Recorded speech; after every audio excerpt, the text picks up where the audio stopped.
As a member of the Imperial Stormtrooper Corps, your duty is to be at the forefront of the Imperial Armada as a whole. You already know that. But specifically how and where, you may ask? Well, good question, because as a Stormtrooper, you will find yourself getting posted on all sorts of weird, wondrous and dangerous environments throughout the galaxy, and you need to know just what to do and how to survive to continue operating as a Stormtrooper on these celestial bodies and planets. And that's what we're covering in today's lesson. To state the obvious, galaxies are big.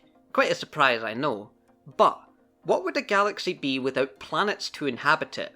Now, each and every planet within this galaxy is different in its own right, so we are going to structure this video by covering a few of the different biome types that can be encountered on these many different planets throughout the galaxy during your deployment, and giving basic tips on how you would survive long term within them. While operating on these planets, especially in warfare, there are many factors which can help assist you in certain situations, like your armour, Imperial bases, Star Destroyers if you're posted on one, and your squad mates. But not all of these are available at all times, so it is important to be wary of your surroundings and what to look out for within different biomes, depending on which planet you're on, of course. So let's get into it, starting with planets of ice and cold. Smothered in snow and ice with dangerously low temperatures, the conditions of these planets can prove difficult for even the hardiest of the Empire's troopers. These planets house very little to no life due to their extreme temperatures, leaving them as barren and rather unremarkable wastelands of glaciers and avalanches, Hoth being one particularly good example, which houses life but not anything complex, just some wampas and tauntauns that roam the surface, scouring for what little scraps they can on this desert of snow, with the landscape being mostly flat, also featuring oceans where the more diverse creatures of Hoth are speculated to live. Speaking of life, one icy cold planet that houses complex life is Scylla, the homeworld of the elusive Chiss Ascendancy, with most members of this alien race retreating underground to escape the frigid weather and conditions of the surface, with only a handful few remaining there to give the illusion of a populated world.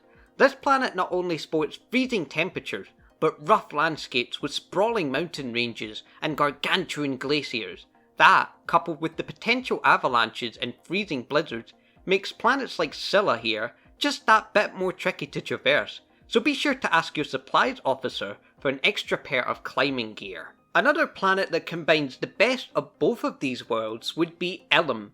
Ilum once was a frigid wasteland and still is, but the only difference being that it has now been completely occupied by the Galactic Empire, in order to mine kyber crystals to fuel the Imperial war machine. That does not make it any less unforgiving though. Combining both dangerous landscapes and harsh weather conditions, this is still a planet that will push you to your limit. So how did a trooper such as yourself go about surviving on these types of planets? Well, consider striving to become an Imperial Cold Assault Trooper, or Snow Trooper. While Stormtrooper armour does provide warmth and protection from frigid weather, Snow Trooper armour provides the proper insulation for long-term deployments on icy cold planets, meaning that these troopers, for the most part, don't have to worry about the cold and can just focus on their missions at hand. Speaking of warmth on these planets is crucial, to state the obvious, whether that be from your armour, your squad mates, or from any Imperial base. If you have access to some form of temperature that is warm on these planets, use it. Planets of fire and warmth. At the polar opposite of the spectrum, we have planets which will roast you to a crisp without the proper protection. Blistering heat and vicious conditions, making these planets some of the most difficult environments for the Galactic Empire to operate on. A prime example being the hellhole that is Mustafar, with rivers of lava and a landscape that is ravaged by monstrous fires and heat waves. Funnily enough, despite the conditions of Mustafar, it still does host life, that life being the native Mustafarians, which, while on the brink of extinction, they remain hardy and refuse to see that outcome through. Another planet not as hellish as Mustafar but still difficult in its own right would be Tatooine, Tatooine is a little backwater world within the Outer Rim, which houses vast seas of sand and desert, with rain being very rare, so moisture is a delicacy on this planet, with the people native to Tatooine forming a lifestyle around farming and harvesting as much water as they can. Don't be fooled, however, by the presence of people on Tatooine. It is still a harsh planet with dangerous wildlife, extreme heat and difficult weather, and large stretches of empty desert. This environment will not hesitate to make you suffer under the ever-watchful gaze of its twin suns. While on planets such as Mustafar, Tatooine, or any others of similar conditions, water and moisture is vital to your survival, so be sure to take extra rations with you should you find yourself being deployed on one of these planets. As for protection against the heat, your armour should do most of the heavy lifting for you, with the built-in body temperature regulator keeping you cool in most blistering environments, although sometimes your equipment can fail you. In that case, seek shelter to protect from heat. It can be anywhere, inside an Imperial base, tree, tarp, cantina, or any structure that could act as such. Along with that, consumption of cold liquids will keep you safe until your suit is fixed. But what if luck is not on your side, and your situation is, shall we say, rather dire? Well, consider the following. Do you have any squad or platoon members about that could provide you with help staying cool? Is there any source of drinkable water nearby from a pond, lake, or stream? Does this planet have plants or fauna which could provide liquid to cool off? If none of these are available, then don't lose hope. Quickly expand your search, and you will eventually happen upon some sort of liquid, even if it comes from the local moisture farmer or your own body. Planets of mountains, jungles, and forest. Being at the halfway point between planets that could melt you and planets that could freeze you, we have the relatively tame and rather livable environments of planets like Alderaan, Kashyyyk, or Naboo. These planets are perfect for housing life, being covered in lush flora and fauna across their surface, with mostly varied terrain. Both Naboo and Alderaan are planets that are somewhat similar, with Alderaan housing large mountainous ranges that are quite difficult to traverse, depending on where you're traversing to. Naboo having much flatter and level ground, with the odd mountain range here and there.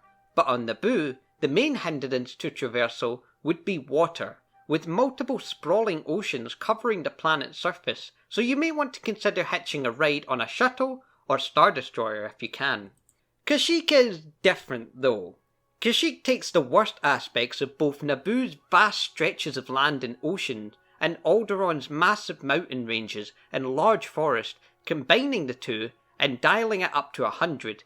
So if you're posted on Kashyyyk to help enforce enslavement on the Wookiees, you can expect to find monstrously gargantuan Roosher trees, massive insects that could eat a Death Trooper whole, killer plants at every turn, large oversized wildlife bigger than ships, and of course the Wookiees, which could rip your arms, head and legs from their sockets if you were completely defenseless. Surviving on these planets, while it certainly depends on the goal or objective of you and your squad, is certainly easier to survive on than say Mustafar or Hoth.